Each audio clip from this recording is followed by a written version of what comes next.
And I'm involved with a lot of clients where we convert analog to digital. And one of the biggest challenges for them is in terms of ink formulation, they don't want to go through the extra steps of milling it, the ink or the paint enamel.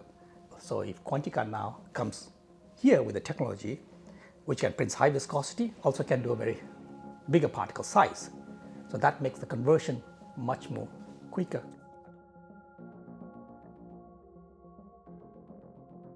My name is Tri Tuladhar. We run a very small company called Trijet Limited, which is specialized in ink characterization.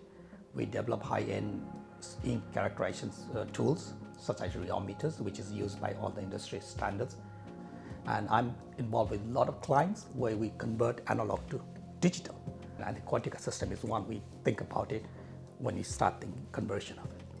From the technology point of view, Quantica has this unique selling point into the product itself, right? So it can deliver a very high viscosity, which analog industry converting digital makes it very easy. So there's changes in the formulation is quite minimal. And also one other benefit is the particle size, which you can easily do 5 to 6, 7 microns or even higher. And that suddenly makes existing formulation of the enamels coating to be converted into digital very quickly. So there are a lot of applications that is looking to go digital. And I think the head is right there suited for that applications.